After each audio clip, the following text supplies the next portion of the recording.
berkomentar, Anda bisa mengerti maksud saya ketika dikatakan hidayah tipis-tipis, karena di situ menurut saya pada akhirnya berusaha untuk disusupkan atau dimasukkan dalam pikiran Feren ya, bahwa pelan-pelan, oh ya, oh Isa, oh Yesus sama ya, ujung-ujungnya lalu kemudian ditunjukkan ya Yesus itu manusia biasa, Yesus itu nabi.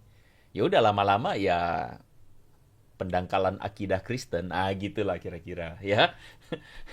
Begitulah kira-kira ya. Jadi teman-teman itulah mengerti maksudnya ya. Nyerempet dikit soalnya Dre, siap ya. Assalamualaikum warahmatullahi wabarakatuh. Berjumpa lagi dengan Jadi RMC ya, channel yang mengedukasi dan menghibur.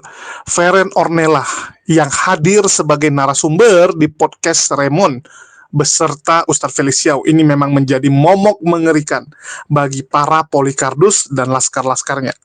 Mereka stres bagaimana membendung podcast ini yang jelas-jelas menyampaikan kebenaran Islam dan malah menunjukkan bahwa Islam satu-satunya yang benar, sedangkan yang lain hanya katanya, dan katanya. Podcast tersebut membuat banyak orang tersadarkan, membuat banyak terutama orang-orang Kristen mulai belajar tentang Islam. Apalagi gambaran pertanyaan-pertanyaan Feren ini benar-benar mewakili orang Kristen yang awam tentang Islam, orang Kristen yang ingin belajar tentang Islam. Pertanyaan-pertanyaan cerdas dari Feren membuat banyak orang Kristen terangsang dalam hal positif nih ya, jangan terangsang yang aneh-aneh seperti si ate ini. Jadi banyak orang-orang Kristen yang jadi tahu, jadi makin mengenal Islam. Dan saya berani katakan ya, bahwa menurut saya di tahun 2025 ini, di bulan Ramadan ini, kita mendapatkan tontonan yang sangat luar biasa sepanjang Ramadan ini. Luar biasa podcast tersebut, teman-teman. Saya pun salah satu fans dari podcast ini, di mana saya melihat bahwa pertanyaan-pertanyaannya itu cerdas, ya, pertanyaannya benar-benar mewakili orang awam, dan jawaban Ustadz Feliciau pun sangat bagus dan bisa diterima oleh akal. Nah, ini kelebihan dari Ustadz Feliciau ya, selain dakwah Islamnya bagus, tapi dia bisa menyajikan, meramu kata-kata, meracik kata-kata yang enak didengar dan gampang diterima oleh orang awam. Jadi bisa diterima semua kalangan, teman-teman. Dan jawabannya logis. Yang paling seru, Ustadz Feliciau selalu mengajak para pendengarnya untuk berpikir juga. Jadi bukan hanya dengarin. Enggak. Tapi kamu diajak untuk berpikir, menurut kamu cocok nggak ini? Menurut kamu gimana? Masuk nggak di akal? Yes. Jadi dapat kliknya, teman-teman. Dan itu tentu saja membuat Polikardus nggak senang. Karena ini bahaya. Kita tahu bagaimana mereka mematikan akal orang agar doktrin diutamakan daripada akal. Ajaran Polikardus selama itu seperti ini. Mereka selalu mengedepankan yang namanya doktrin. Udah terima aja, imani saja. Ini supranatural. Nggak bisa dijelaskan dengan logika. Nggak bisa, Tuhan nggak mungkin bisa dijelaskan dengan akal manusia.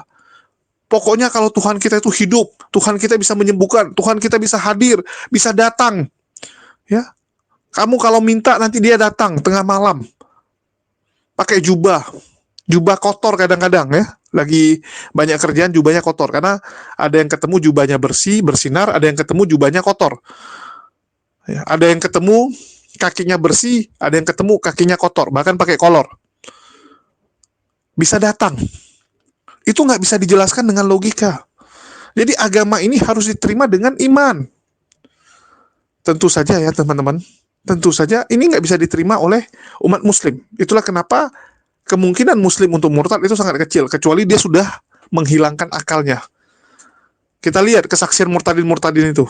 Kalau memang mereka itu dari Islam, artinya mereka sudah menghilangkan akalnya. Sehingga kesaksiannya seperti itu. Ketemu kaki kotor ya.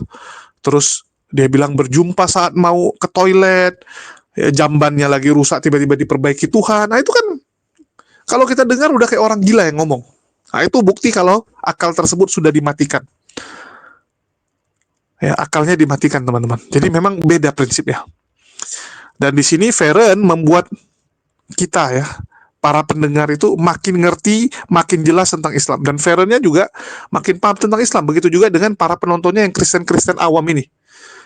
Dan ini membuat banyak Polikardus resah, ngamuk, dan langsung membuat konten-konten fitnahan ya. fitnahan baik kepada Ustadz Felix Xiao maupun kepada Feren sendiri. Nah ini yang kasihan, Feren Kristen, ya notabene dia hanya narasumber, ya sebagai penanya, dan dia sebenarnya ya nggak ada salahnya gitu. Yang dia tanyakan kan yang wajar-wajar gitu. Dan Feren pun selama ini nggak ada sok kepo bilang, wah saya paling ngerti Kristen, saya bisa menjawab mewakili Kristen, nggak. Dia selalu bilang apa? Dia mohon maaf nih, kalau jawaban dia salah ya. Dia bilang setahu saya begini-begini. Dia selalu menempatkan dirinya bahwa dia adalah orang Kristen yang istilahnya awam, ya. Nggak pernah dia sok kepo, sok pintar, ataupun merasa mewakili kekristenan. Artinya ada kerendahan diri dari Feren. Orang seperti ini pun diserang dan dihujat oleh banyak Polycarpus. Walaupun mereka membungkusnya dengan kalimat-kalimat ya, yang kesannya tuh ya bagus lah. Padahal mereka sedang memframing seakan-akan Feren ini nggak ngerti apapun. Seakan-akan Feren ini gampang sekali, polos sekali untuk dibodohi. Ini nggak bagus teman-teman. Nggak bagus. Itulah yang sedang dilakukan oleh channel-channel Polycarpus, dan dalam kesempatan ini salah satu yang sering, ya saya lihat sering membahas atau sering menyerang Feren adalah Andre Tungtung. Walaupun kalimat dia ya seperti biasa halus. Andre Tungtung ini jago sekali memoles kata-kata, jago sekali membungkus, ya, membungkus serangan-serangan dia dengan kalimat-kalimat yang cukup diplomasi, ya. Jadi bagus ini orang kalau nyusun kalimat. Tapi kita tahu ular tetap akan jadi ular teman-teman. Ya, ular beludak tetap ular beludak. Walaupun mungkin dia pakai casing jadi ular sawah atau jadi boneka ular gitu. Tapi kita tahu ini beludak. Ya kita coba dengarkan dulu. Jadi Feren Ornella itu katanya dapat hidayah Islam, dan hidayah itu dengan ketakutan tanpa paksaan. Nah teman-teman, ini adalah sebuah video yang saya harus mulai dengan sebuah disclaimer. Kenapa disclaimer? Karena saya berharap teman-teman yang menonton tayangan-tayangan seperti ini, mari kita memulai dengan sebuah kesadaran bahwa ini adalah bagian dari sebuah tayangan entertainment. Ini adalah sebuah bagian dari tayangan entertainment. Jadi, manage your expectation, teman-teman. Kenapa manage your expectation? Karena memang tayangan ini tidak dibuat untuk kemudian membandingkan antara dua agama, katakanlah Islam dan Kristen. Jadi ini bukan sebuah tayangan yang kemudian ditujukan untuk memberikan ruang untuk kekristenan itu berbicara, ya. Jadi karena ini sifatnya entertainment, dan entertainment ini ujung-ujungnya adalah kita harus memahami kehadiran Feren di sini mewakili persona yang menjual dari konten itu sendiri. Maksudnya adalah Feren ini mewakili persona seorang gadis Kristen yang lugu, cindo gitu ya, lalu kemudian awam soal agama, dan ya mudah untuk didakwahkan, ya mudah untuk didakwahkan dalam arti ya mudah aja untuk dia ini kemudian dipakai sebagai figur yang saya nggak tahu kata ini tepat atau tidak, menjual ya, jadi orang bakal menonton gitu. Jadi Anda mesti paham bahwa ini bukan soal masalah ruang yang fair untuk Kristen bicara. Sebagai contoh misalnya kenapa saya mengatakan Feren itu awam dan lugu ya. Kita lihat ini tayangan dari episode sebelumnya dan Anda silakan ambil kesimpulan sendiri. Buka dengan Assalamualaikum. Ini udah mulai? Ya, buka dengan Assalamualaikum. Wow. Ya, Ya, shalom, berarti shalom, shalom. ya udah Shalom. Ya, jadi bisa dilihat bahwa memang Feren itu kelihatan di sini memang Kristen gitu ya. Kita lanjutkan. Damai sejahtera menyertai kalian. Oke, terus Subhanallah. Siapa yang memberkati kita? Tuhan Yesus. Langsung mental dong, langsung mental. Beda protektornya Tuhan Yesus. beda. Tuhan bagus Yesus. sih, bagus. Tuhan Yesus sayang semua umat kok. Iya. Gimana? Umat Tan? Islam juga. Itu kan Nggak berarti gini, misalnya yang Anda perhatikan ya perkataan dari Feren ini. Loh. langsung mental dong. Tuhan Bagus Yesus sih, bagus. sayang semua umat kok. Gimana? Tan? Umat Islam juga. Itu kan Nggak domba- berarti gini, misalnya misalnya. yang bener tuh Kristen. Kita tetap masuk surga. Ya. Domba tersesat kan kalian? Oh, domba tersesat tuh tetap masuk surga. Jangan-jangan. Nah, Anda bisa lihat bahwa memang Feren ini tidak memikirkan tentang poin pertanyaan ini dengan cukup serius ya. Jadi ya udah dia jawab, tapi kemudian jawabannya itu ya Anda silakan nilai sendiri ya. Jadi silakan Anda menilai sendiri. Menurut Anda, apakah tepat untuk mengatakan Feren ini sebagai seorang yang awam dan lugu begitu ya? Karena saya pikir itulah sebuah gambaran. Bukan untuk sama sekali, tentu saja bukan untuk menjelekkan atau mendiskreditkan Feren ya, tentu saja tidak, karena memang dia artis gitu kan. Karena dia artis ya sudah memang demikian adanya. Jadi makanya saya bilang di awal itu entertainment gitu kan ya. Dan lagi pula Feren itu bagusnya adalah dia punya pendirian ketika dia bilang dibilang tadi di awal Assalamualaikum. Oh, Feren bilang nggak mau, Shalom gitu ya. Nah, jadi ya sudah kita mengukurnya sejauh entertainment gitu ya. Jadi paham ya. Nah, mari kita lihat dia ketika dibilang Jangan digali mulu. Ayo. Ditantang lu akhirnya lu. ya sudah ya. Jadi Anda bisa lihat bahwa itulah yang kemudian menjadi standpoint dari Feren ya. Nah, video itu adalah video yang kita ambil dari channelnya Raymond Chin. Dan Raymond Chin ini adalah seorang Muslim. Saya tidak tahu dia adalah lahir Islam atau dia mu'alaf, tapi saya duga dia lahir sudah Islam. Dan Raymond ini tentu saja membuat konten-konten di bulan Ramadan yang memang ya membicarakan tentang sifatnya religi. Dan dia mengundang Felix Xiao, Ustadz Felix Xiao. Dan kita tahu bahwa ya udah yang diundang dan tujuannya adalah untuk kemudian menghibur orang-orang di bulan suci Ramadan begitu kan ya. Sehingga sekali lagi disclaimer ini saya buat dengan sebuah tujuan untuk kita itu tidak boleh expect more. Kita tidak boleh mengharapkan sesuatu yang memang tidak ada pada cakupan tujuan selain ini hanyalah entertainment yang memanfaatkan ditujukan kepada di bulan Ramadan kepada umat Muslim saya kira, dan kemudian menghadirkan tokoh seorang Kristen yang lugu, seorang Kristen yang awam dan mudah untuk didakwahkan. Nah, itu poin saya ya. Jadi sekali lagi kita nggak usah berspekulasi yang lain-lain, tapi kita cuma lihat ini dengan lebih dewasa saja ya. Dan poin saya adalah menarik kalau misalnya kita itu memberikan sebuah penjelasan atau menarik kita memberikan sebuah narasi kepada apa yang sorry ini sepertinya ada sedikit problem dari webcam saya ya. Tapi ya sudah, saya harap Anda bisa mendengar ini pembicaraan saya begitu. Nah, tapi menarik Anda bisa melihat bahwa ada penjelasan pembanding dari seorang Kristen di dalam poin ini, sehingga saya bisa katakan bahwa ini adalah satu hal yang akan kita tanggapi teman-teman ya. Nah, karena itu saya off-kan dulu webcamnya ya.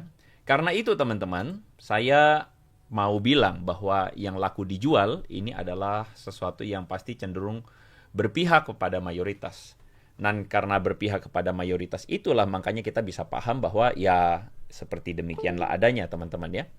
Nah, karena itu saya pikir baik juga untuk kita kemudian mulai untuk menunjukkan kepada semua orang ini adalah sebuah upaya atau video yang kita buat untuk memperkaya wawasan beragama di Indonesia, ya. Baik, teman-teman. Nah, ada orang yang bertanya kepada saya, sekali lagi saya mohon maaf kalau videonya macet karena saya tidak menyangka ternyata webcamnya error.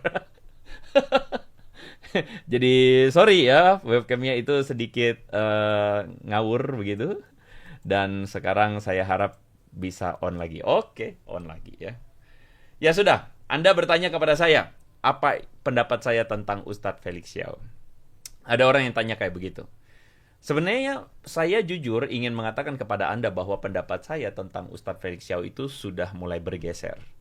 Jadi tadinya kita sama-sama menyaksikan bahwa Ustadz Felix ini kan terafiliasi dulu dalam sebuah acara akbar HTI ya. Dan kemudian banyak orang memandangnya dengan negatif. Tapi kalau Anda tanya sama saya, sebenarnya secara jujur saya akan katakan Ustadz Felix Xiao ini pandangan saya makin ke belakang makin positif. Ya, makin positif itu dalam arti pandangan saya itu melihat bahwa Felix Xiao ini kok kayaknya ketika berdakwah dan bicara, dia itu menurut saya pakai otak ya. Maaf kalau saya pakai kata itu ya, pakai otak dalam arti dia kayaknya makin ke belakang makin lebih logis ya. Jadi saya lebih suka melihat pandangan-pandangan Felix Xiao ketimbang yang lain-lain yang ngecap-ngecap soal agama yang ujung-ujungnya tidak berubah-berubah itu ya. Yang pembicaraannya nggak jelas begitu ya. Jadi saya ini sebenarnya cukup positif melihat Felix Xiao. Nah, cuman kalau saya bilang pandangan saya sudah lebih positif dan sebenarnya jauh lebih baik, bahkan saya sebenarnya tertarik juga untuk duduk semeja dengan Ustadz Felix Xiao. Cuman itu tidak menjadikan saya bahwa saya akan setuju dengan Ustadz Felix Xiao 100%. Tentu ada hal-hal yang saya akan berbeda dengan Felix Xiao, terutama misalnya ada satu perkataan Felix Xiao dalam video ini yang saya kira saya akan segera langsung pasang di disclaimer. Ketika dikatakan bahwa Felix Xiao ini ngajarin Kristen, kata Feren, lebih baik ngajarin Kristen aja karena dia hafal 12 murid Yesus dan ayat Bible. Kita dengarkan teman-teman. Ikutin gue, Istinau. Enggak. Gue baca aja Istinas. Ibdinas. Sirotol. Sirotoh. Mustaqim. Sirotoh mustaqim ya. Tau nggak Fer apa yang lu baru baca? Apa? Itu ucapan Yesus. Maksudnya? Oh iya? Ketika dia masih kecil, dia berkata, hadza siratum mustaqim. Ini adalah jalan yang lurus. Oh pantas. Aku pernah baca itu di ayat Alkitab kayaknya. Iya. Akulah jalan kebenaran dan hidup. Iya. Wow. Aku tuh tadi sempat ngomong sama Raymond. Kita pengen buat channel Ustadz Felix ngajarin Kristen. Oke. Menurutku itu bakal viral. Jadi kayak menarik kan. Emang Ustadz Felix bisa? Ternyata Ustadz Felix aja. Itu berarti ngambil jatah pekerjaan orang lain dong. Harusnya kan pemuka agama Kristen yang ngajarin agama mereka aja. Benar. Tapi aku cuman kenal pemuka agamanya tuh Ustadz Felix. Lu apa sih? Ustadz Felix kan deket. Oke. Maksudnya buat enggak, lu terus cari Ustadz Felix viral itu aja. Udah dia aja hafal 12 murid Yesus. Dia hafal ayat Alkitab. Kayak Ustadznya Kristen ya? Feren ini dia komen-komennya ini bikin hidup ya, bikin lucu lah begitu ya. Feren bilang bahwa kita bikin ini yuk, bikin konten Ustadz Felix ngajarin Kristen gitu. Karena apa? Karena dia hafal 12 murid Yesus dan hafal ayat Bible. Ya entahkah Feren ini ngomong dalam kalimat sindir atau tidak, saya anggaplah dia ngomong apa adanya dan tulus. Tapi poin saya adalah, saya merasa bahwa yang kayak begini, Anda bisa ambil kesimpulan juga kan? Ambil kesimpulan bahwa apa? Ambil kesimpulan bahwa ya ada hal-hal yang sebenarnya ditunjukkan di di publik yang Ustadz Felix itu menurut saya tidak pas untuk membicarakan tentang kekristenan. Bahkan izinkan saya ya untuk koreksi sedikit dari apa yang Ustadz Felix ini katakan. Waktu Felix Xiao mengatakan bahwa Yesus waktu kecil bilang inilah jalan yang lurus, karena tadi Feren disuruh ngomongin tentang Sirotol Mustaqim kan begitu kan. Nah, kalau saya boleh koreksi Ustadz Felix, satu-satunya catatan tentang Nabi Isa yang bicara waktu kecil di dalam literatur Islam itu adalah saat dia berbicara waktu bayi. Ini menurut catatan dari Quran sendiri dalam surah Maryam ya, ayat 30 sampai 33. Di situ di dalam surah Maryam itu satu-satunya catatan waktu kecil, which means waktu bayi, ya. Isa mengaku sebagai hamba Allah. Dan Isa itu dijadikan nabi dan diberikan Injil. Dan Isa diperintahkan untuk sholat dan zakat. Isa diperintahkan untuk berbakti kepada ibunya. Dan Isa mendoakan kesejahteraan bagi dirinya sendiri. Jadi dari ayat ini Anda bisa menemukan bahwa tidak ada perkataan Isa alaihissalam yang Ustadz Felix mau arahkan kepada Yesus itu, yang mengatakan bahwa jalan yang lurus atau Siratal Mustaqim itu tidak ada. Jadi sebenarnya Felix Xiao sendiri salah mengutip, dan dengan demikian sebenarnya bisa saya katakan bahwa ya saya koreksi aja begitu ya. Ini untuk menunjukkan bahwa ya Sebenarnya mungkin Raymond Chin perlu untuk menghadirkan tokoh yang lain untuk menjadi pengimbang juga begitu ya. Nah, kapan Yesus itu ngomong tentang jalan yang lurus itu? Anda bisa menemukan dalam surah surah As-Sukruf ya, ayat 64. Di situ dikatakan bahwa sesungguhnya dialah Tuhanku dan Tuhanmu, sembahlah dia. Ini adalah jalan yang lurus ya. Jadi ini adalah perkataan Isa alaihissalam sewaktu dia sudah besar, jadi bukan dia waktu kecil. Jadi itu koreksi kepada Felix Xiao ya. Nah, sebenarnya poin saya adalah bukan soal masalah ini perkataan Isa waktu kecil atau besar. Tapi saya ingin menunjukkan kepada Anda bahwa pengakuan Yesus di dalam Bible Kristen dan pengakuan Isa di dalam Quran itu beda jauh. Felix Xiao itu memberikan sebuah kesan bahwa ini adalah hal yang sama ya. Ketika dia bilang sama Feren, tahu nggak Yesus pernah bilang jalan yang lurus. Lalu Feren itu kan kemudian seakan-akan, oh my God gitu ya. Dia tadi ngomong apa sih teman-teman? Oh my God atau apa ya? Dia ngomong oh my God atau dia ngomong apa ya? Dia seperti pegang mulut, oh gitu ya. Lalu dia bilang, gue pernah baca lagi gitu kan ya. Padahal sebenarnya itu adalah sesuatu yang berbeda. Kenapa berbeda? Karena di dalam Alkitab yang dibaca oleh Feren, yakni Yohanes pasal 14 ayat 6, Yesus mengatakan, akulah jalan dan kebenaran dan hidup. Di dalam surah As-Sukruf tadi, ayat 64, di situ Isa mengatakan, Allah adalah Tuhanku dan Tuhanmu. Maka sembahlah dia. Ya kan? Nah, itu adalah sebuah perkataan yang kemudian dinyatakan bahwa ini adalah Isa itu adalah menunjuk kepada Allah. Dan itu adalah sesuatu yang sesuatu yang beda konteks dengan jalan dan kebenaran dan hidup. Ini adalah dua hal yang berbeda. Sekali lagi, sejauh yang saya tahu tentang apa yang disebut dengan teologi Islam, dan ini adalah esensinya. Jadi ini adalah dua hal yang sangat amat berbeda. Begitu ya teman-teman ya. Nah, lagi pula kalau misalnya Anda membaca atau Anda melihat lebih lanjut, ini tidak sama begitu. Jadi ketika Feren mengatakan, oh sama, wah ini nggak sama ya. Ini adalah dua hal yang berbeda karena di sini Yesus mengatakan, akulah jalan dan kebenaran dan hidup. Sedangkan kalau misalnya di dalam di dalam As-Sukruf ini dikatakan Allah, Yesus menunjuk kepada Allah, dan ini adalah teologi Islam. Yesus itu cuman nabi. Nah, dari sini Anda akan bisa melihat bahwa ada sebuah perbedaan yang real. Dan saya akan bertanya kepada teman-teman semua, menurut Anda sama atau beda? Silakan teman-teman komentar ya, apakah pribadi yang Ustadz Felix katakan, Yesus pernah bilang juga loh waktu kecil begitu, bahwa ini jalan yang lurus. Tapi konteksnya beda banget ya.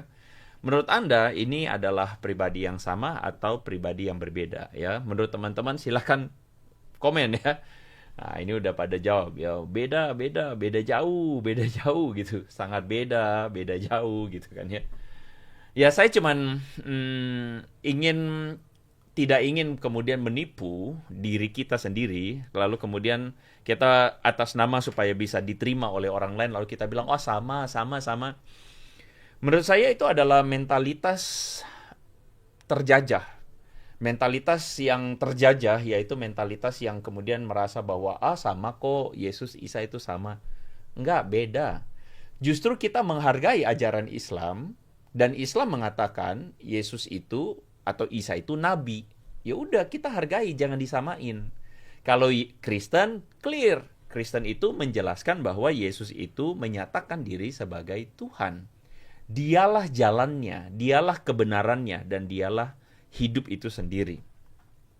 Lagi pula perkataan Yesus itu dikatakan waktu anak-anak bisa bicara atau dalam bayi itu adalah bisa bicara, itu adalah perkataan yang kita akan dapatkan dalam tulisan-tulisan yang disebut sebagai tulisan-tulisan pseudepigrafa atau tulisan-tulisan yang sebenarnya tidak diakui sebagai sumber yang benar karena itu tulisan baru muncul di abad ke-6. Kisah tentang Yesus yang berbicara sewaktu bayi. Nah, itu adalah sebuah tulisan yang bukan dipercaya sebagai tulisan Kristen, tetapi kemudian sumbernya itu muncul belakangan yang dekat dengan sumber Islam. Jadi, ya sudah gitu ya. Nah, seperti itu teman-teman ya. Jadi Anda sudah, kita mulai dengan pemanasan ini ya teman-teman ya. Jadi Anda tahu kan kenapa judulnya begini? Waktu saya bilang di depan judulnya itu adalah Hidayah Tipis-Tipis. Karena menurut Anda kenapa? Menurut teman-teman gimana teman-teman? Kenapa saya berikan judul Hidayah Tipis-Tipis ya? Kenapa saya tulis demikian ya? Silakan teman-teman berkomentar. Anda bisa mengerti maksud saya ketika dikatakan hidayah tipis-tipis, karena di situ menurut saya pada akhirnya berusaha untuk disusupkan atau dimasukkan dalam pikiran Feren ya, bahwa pelan-pelan Isa, Yesus sama ya, ujung-ujungnya lalu kemudian ditunjukkan ya Yesus itu manusia biasa, Yesus itu nabi. Ya udah lama-lama ya pendangkalan akidah Kristen, gitulah kira-kira ya. Begitulah kira-kira ya. Jadi teman-teman itulah mengerti maksudnya ya. Nyerempet dikit soalnya Dre, siap ya. Siap. Nah, begitulah. Pakai metode belusukan. Nah, belusukannya. Jadi mereka menuduh kita belusukan, kristenisasi itu belusukan, padahal mereka belusukan terang-terangan di media. Nah, gitulah ya. Seru ya teman-teman. Saya dengarnya juga ya cukup menarik lah ini ya. Si AT ini pintar. Dari awal dia bikin disclaimer yang memframing Feren. Jadi memang udah ditanamkan duluan nih kepada para penontonnya bahwa ingat ya, bahwa ini hanya entertainment. Bahwa Raymond Chan hanya membuat podcast yang tujuannya entertainment. Ya, dia bilang ini murni kok entertainment doang, bukan edukasi secara agama. Halo, padahal jelas-jelas apa yang disampaikan Ustadz Felix Xiao itu adalah edukasi semua.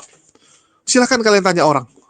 Menurut kalian, ini entertainment 100% atau lebih kedepankan yang namanya edukasi?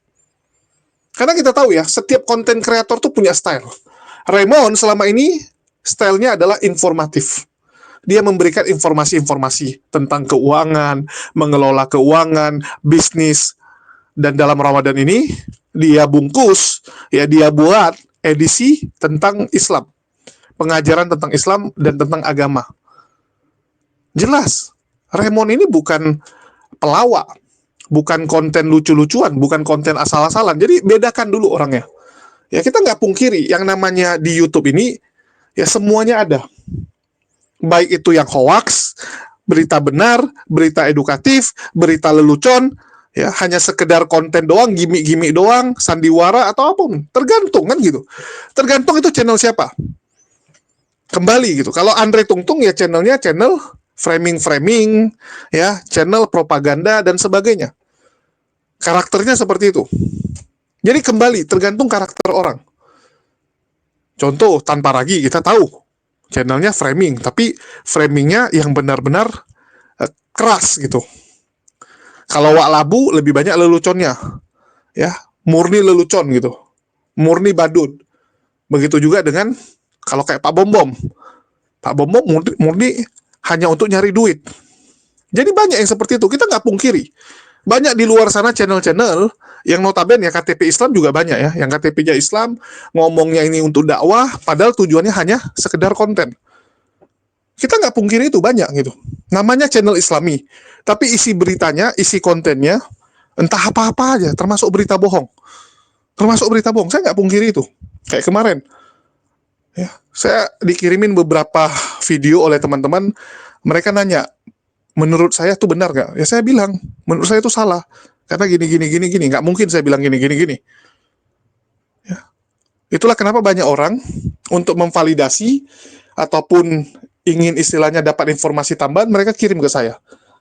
Mereka tanya pendapat saya. Itulah saya bilang sekarang nih, semua bisa diakses, sehingga kalian harus menentukan dulu nih, kira-kira mana yang bisa dipercaya, mana enggak. Mana yang sering menampilkan omong kosong, mana yang memang datanya, ya analisanya itu tajam. Mata Naswa misalnya, ya Naswa Shihab, di YouTube juga ada. Tapi apakah dia lelucon? Apakah dia hanya menampilkan omong kosong? Enggak. Ya, entertain memang, semua tuh entertain, tapi entertain yang bagaimana? Ya. Ini yang AT harus tahu. Ini memang entertain, tapi entertain yang edukatif. Entertain yang menghadirkan informasi tentang agama yang bagus sekali. Karena narasumbernya Ustadz Felix Xiao. Kan begitu. Ya, bukan sedang lagi pukul-pukulan, bukan lagi ngelawak-ngelawak, ngejokes nggak jelas, ya. Bedakan. Bedakan dulu. Jadi kalau dibilang ini full, ya hanya entertainment apa dulu? Entertainment edukatif, nggak masalah. Terus dia mempertegas bahwa Feren di sini hanya mewakili pribadinya dan dia adalah Kristen yang lugu, Kristen yang awam soal agama, sehingga dia mudah untuk didakwah. Ini agak aneh gitu. Yang pertama, seseorang itu mudah didakwah sama nggak mudah didakwah itu barometernya apa? Kalau dia ngeyel artinya susah didakwah. Apakah seperti itu? Ini kan nggak jelas. Ada orang iya, tapi dia jago nge-counter. Contoh, misalnya kamu panggil semua pendeta ngomong sama saya nggak akan ngeyel seperti Polycarpus, nggak. Saya akan dengar dan saya akan counter dengan statement-statement yang rasional, yang pendeta mungkin juga nggak akan bisa menjawab. Ya, apakah saya termasuk mudah didakwah atau tidak? Barometernya apa? Kan nggak jelas nih. Atau barometernya yang mudah didakwah itu artinya setelah didakwah dia akan ikut keyakinan kamu, ikut agama kamu, itu mudah. Apakah Feren seperti itu? Karena setahu saya sampai detik ini, ya sudah mau selesai ini podcastnya, masa udah bulan Ramadan udah mau selesai. Setahu saya keyakinan dia juga belum berubah kok, masih Kristen. Apakah dia mudah didakwah? Ini perlu kalian pikirkan lagi nih statement AT nih. Terus kalau mewakili pribadi dan sebagai Kristen yang lugu. Lugu apa dulu ini? Ya, lugu dan awam dalam hal apa dulu? Terus mewakili pribadi. Memangnya ada orang Kristen yang tidak mewakili pribadinya? Setahu saya semua orang-orang Kristen yang mengaku jadi apologet Kristen, mengaku menjadi pendebat Kristen, ikut berdebat, itu mewakili dirinya atau mewakili Kristen? Ini kan lucu kalian. Ya. Kalau begitu pertanyaannya siapa yang pantas mewakili kekristenan dalam berdiskusi? Siapa yang pantas? Ya. Kalau ada orang Islam atau KTP Islam nih, melakukan hal yang nggak benar, ataupun membuat statement-statement yang aneh, apa yang kalian lakukan? Ajarannya seperti itu. Ingat nggak kemarin tuh ada salah satu orang yang mengatakan kesibukan pria di surga adalah memecah perawan bla bla bla dan sebagainya. Langsung mereka bilang apa? Ajaran Islam itu. Padahal orang tersebut, bapak tersebut udah minta maaf, mengatakan bahwa dia ngomong berdasarkan ya dirinya sendiri. Itu langsung di framing habis-habisan kan? Bahkan sampai detik ini masih sering diungkit. Betul nggak? Masih sangat sering diungkit sama Polycarpus. Langsung mereka bilang, itu ajaran Islam. Padahal ada syaratnya. Nggak semua orang Islam bisa dapat 72 bidadari. Dan nggak semua orang keinginan surganya seperti itu. Ada orang ingin surganya dia jalan-jalan, manjat gunung, ya, dia lihat alam ataupun menyelam. Karena surga bagi umat muslim segala kenikmatan yang bisa kamu bayangkan. Semua kenikmatan itu. Jadi kenikmatan orang beda-beda kan. Setiap orang punya kenikmatan yang berbeda. Jangan di framing, jangan difitnah yang mana-mana. Itulah saya bilang kalian ini lucu. Kalau yang Islam, kalian hakimi luar biasa. Kalau yang Kristen, dia nggak mewakili Kristen.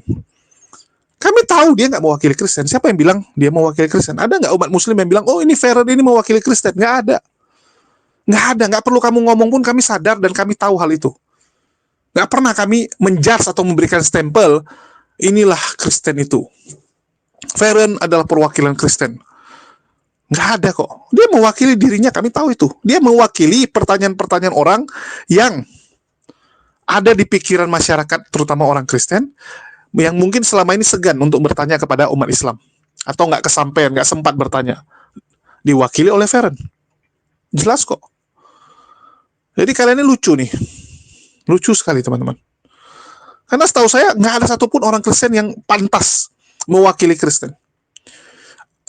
Even Andre Tunggal sekalipun, ya kalau dia nih misalnya diskusi dengan saya atau Kodondi atau siapapun, terus dia jadi badut. Andre Tunggal ini kita buat jadi badut saat diskusi. Orang Kristen lain pasti akan bilang apa? Andre Tunggal tidak mewakili kekristenan. Oh, Andre Tunggal itu hanya mewakili dirinya. Oh, Andre Tunggal itu denomnya salah. Sering kan gitu kan? Wah, itu denom dia yang salah. Luga jadi badut. Orang-orang bilang apa? Ah, itu gara-gara si Luga itu kebanyakan kecubung. Luga itu karismatik itu nggak benar dan sebagainya. Orang reform langsung ambil kesempatan. Ya, reform langsung ambil kesempatan bilang itu memang karismatik nggak benar. Betul nggak? Jadi kalau dibilang ini bukan ruang yang fair, ya setahu saya semua orang dikasih untuk ngomong, ya tanpa dibatas-batasi ataupun dipotong-potong. Baik itu Feren sendiri juga dipersilakan. Jadi kalau dibilang fair nggak fair, barometer kamu apa? Kalau kamu bilang, oh ini nggak fair secara agama karena narasumber Kristen yang pendeta tidak dihadirkan atau apapun, ya silakan kalau itu kamu mau sampaikan. Tapi kan ini tujuannya bukan lagi mau perbandingan agama atau debat agama.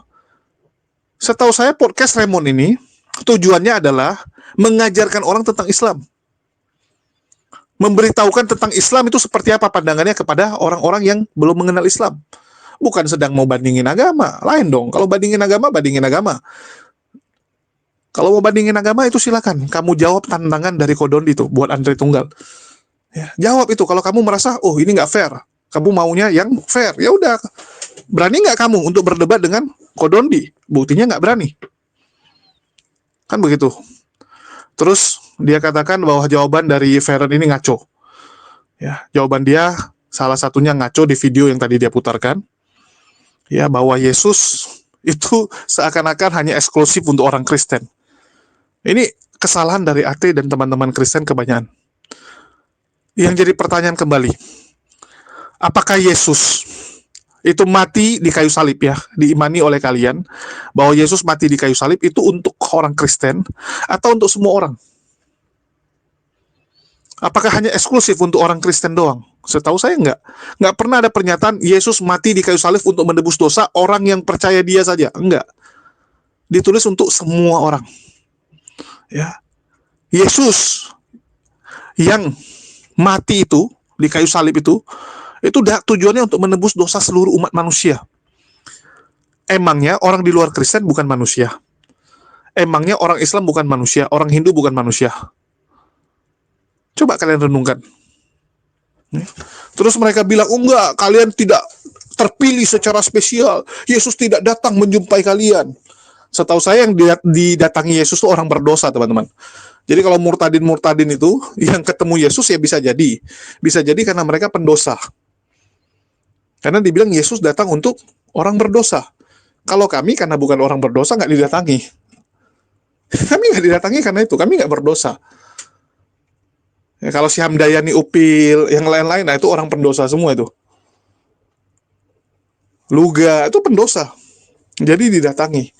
Jadi kembali ya, kalau kalian percaya bahwa Yesus untuk semua orang, ya terima konsekuensi itu. Karena memang Yesus nggak pernah mengajarkan yang namanya kekristenan, yang namanya gereja, yang namanya eksklusif hanya untuk orang-orang tertentu, nggak ada. Itu kan karangan kalian yang mengeksklusifkan hal tersebut.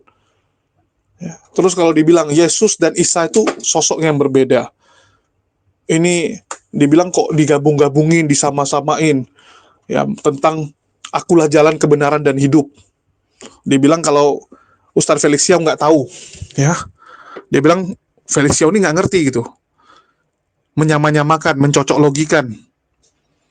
Buktinya Ustadz Felix Xiao bilang ada di kekristenan, padahal di kekristenan itu disampaikan Yesus saat dia dewasa. Loh, Ustadz Felix Xiao kan nggak bilang bahwa oh itu waktu dia kecil, nggak ada. Kita tahu kok, ya, kita tahu bahwa Yesus mengatakan akulah jalan kebenaran dan hidup saat dewasa. Itu yang tercatat di Bible. Cuman yang jadi pertanyaan, apakah Yesus pernah ngomong di lain waktu? Bisa jadi Yesus pernah ngomong waktu dia kecil, waktu dia ngomong sama orang tua, waktu dia remaja, atau kapanpun, tapi nggak tercatat di Bible. Kan begitu. Bisa jadi ada tapi nggak tercatat di Bible karena kurangnya literasi Bible tentang kehidupan Yesus dari kecil sampai remaja.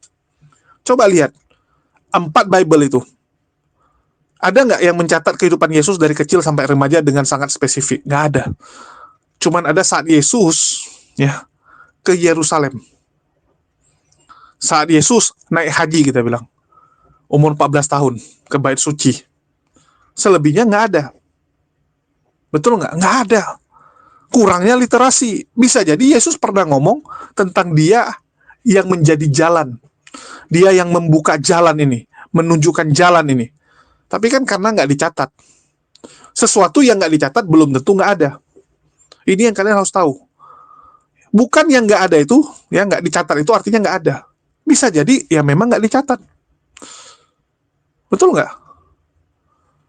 Jadi, aduh, kalian ini harusnya belajar lebih banyak. Padahal si Andre Tunggal ini udah bilang, saya melihat Felix Yao ini positif. Ya kalau dulu digambarkan dia HTI, dia tuh orang yang radikal dan sebagainya. Kalau sekarang dia lihat bahwa dia positif, pakai akal, pakai otak. Ya. Tujuan Felix Yao itu diundang untuk menghibur. Aduh, Ustadz Felix Yao itu untuk mengedukasi, coy. Dia bukan pelawak, bukan penghibur. Ya. Kalian yang penghibur itu, badut-badut. Ini kalian harus ngerti dulu. Ya, kalau dibilang Ustadz Felix Yao nggak bisa ngajar Kristen, ya ngajar apa dulu? Karena setahu saya kalau hanya mengungkap sejarah, oke-oke saja.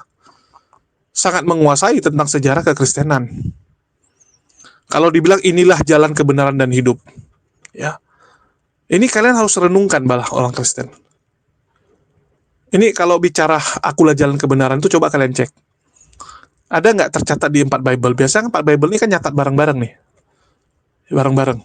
Tapi hanya tercatat di Yohanes. Ya, akulah kebenaran dan hidup itu hanya di Yohanes. Di 3 Bible lain nggak ada. Dan bahkan dicurigai bahwa itu adalah ayat sisipan. Dicurigai, teman-teman. Dan kalaupun memang itu perkataan Yesus, akulah jalan kebenaran dan hidup. Jalan. Terus apa? Apa yang menjadikan itu poin kebenaran? Apakah jalan itu adalah tujuan kalian? Kalau tujuan kalian ada jalan, ya udah. Ya, kalau memang tujuan teman-teman Kristen ini hanya sampai ke jalan sudah cukup, ya kita hargai. Karena memang tujuan kalian hanya jalan doang. Kalau tujuan kami adalah tempatnya. Tempat yang menjadi ujung jalan tersebut. Nabi Muhammad SAW juga adalah jalan kebenaran dan hidup. Ya, dia adalah jalan untuk menuju tujuan tersebut. Kami biasa aja kok. Nah, jadi balik lagi teman-teman, coba direnungkan lah. Saya rasa podcast tersebut sangat bagus, sangat mendidik. Bagi yang belum nonton silakan. Ya, kita rekomendasikan untuk menonton podcast Feren Ornella bersama Ustadz Felix Yao. Ya, karena di situ sangat edukatif. Dan bagi teman-teman Kristen juga, yuk sama-sama belajar gitu. Saya waktu Kristen aja teman-teman, saya nggak ada masalah nonton Zakir Naik. Ya, Dr. Zakir Naik saya nonton. Malah saya selalu mencoba menjawab pertanyaan-pertanyaan Dr. Zakir Naik gitu. Yang nggak bisa dijawab oleh teman-teman Kristen. Saya coba jawab. Itu namanya kritis kita ya. Kita belajar gitu. Bukan modal terima-terima saja. Nah, itu yang saya harap dari teman-teman Kristen benar-benar mau membuka hati, membuka diri. Yuk sama-sama belajar gitu. Sama-sama kita cek. Ya. Jangan cuman tolak aja gitu kan. Atau seperti Mel Atok bilang, kalau ada channel-channel muslim yang muncul di TikTok kalian, di beranda kalian, udah langsung ya delete. Langsung skip, jangan ditonton gitu. Ya kenapa pula jangan ditonton? Takut. Sebegitu takutnya jemaat untuk menonton kebenaran. Kalau memang salah pasti pede, ya. Pasti pede kayak kita. Silakan nonton, gak ada masalah. Tapi yang hujatan-hujatan mending jangan, karena nanti kalian emosi. Bukan kita takut, tapi kita nggak mau penonton kita tuh emosi. Yang kita takutkan tuh emosi orang gitu. Kepancing nantinya.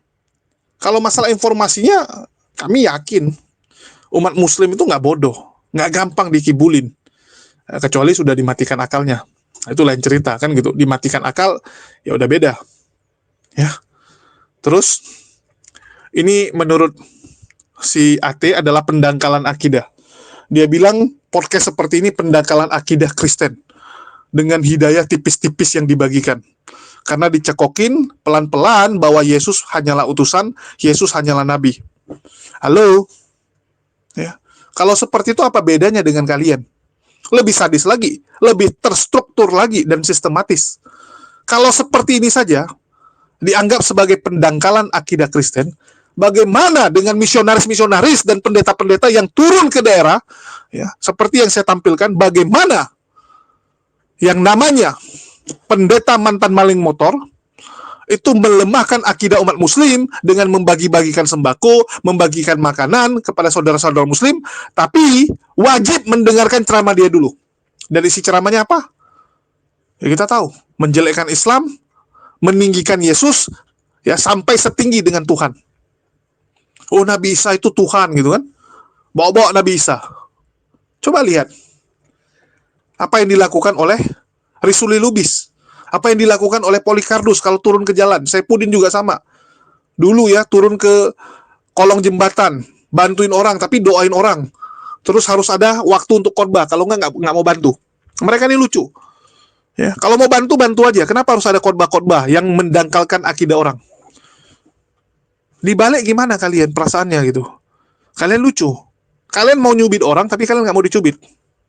Kalian boleh, kalau bagi kalian boleh mencekokin orang dengan pemahaman kalian supaya akidahnya lemah. Tapi kalau kita jelaskan kebenaran nggak boleh. Ya, nah ini kan lucu. Tapi ya sudahlah. Ya Pak, itu kalian lah. Kalau saya sih balik lagi, ujung-ujungnya kan masuk surga masing-masing. Kalau kami kan cuma menyampaikan, karena memang perintah di Islam itu jelas, sampaikan. Kami nggak pernah mau maksa-maksain orang, beda dengan kalian sampai ngotot-ngototan, turun ke jalan dan sebagainya. Jadi nggak kelas kalau kita dibandingkan. Ya mohon maaf saya sampaikan, nggak kelas. Ya itu kalian gitu, yang memang kerjanya mencekokin orang untuk melemahkan akidah orang. Risuli Lubis gimana itu di belakang Masjid Istiqlal? Ya, berapa banyak orang dicekokin iman ya dengan hal-hal seperti yang ya udahlah nggak usah kita bahas, nanti ngamuk pula mereka ya. Nanti dikit-dikit lapor. Nih saya udah mulai emosi nih kalau udah kayak gini. Ya emosi gitu dengar pernyataan-pernyataan yang ya nggak sesuai gitu. Kalian boleh cubit orang tapi kalian nggak boleh dicubit. Kesel gitu lihat. Tapi udahlah. Yang bisa kita lakukan hanya mengcounter ya, baik itu di medsos maupun kita ikut turun ke jalan, turun ke masyarakat untuk memastikan saudara-saudara kita tidak dilemahkan akidahnya. Itulah kenapa kita hadir ya di beberapa tempat yang menurut saya perlu kita datangi untuk menguatkan. Mereka boleh mencoba melemahkan akidah saudara kita. Dan itu menjadi tugas kita untuk menguatkan akidah mereka. Ya, mereka lemahkan, kita yang kuatkan. Nggak masalah. Itu aja dari saya. Makasih buat semuanya. Di akhir kata saya ucapkan wassalamualaikum warahmatullahi wabarakatuh. Sampai jumpa di konten-konten kita berikutnya.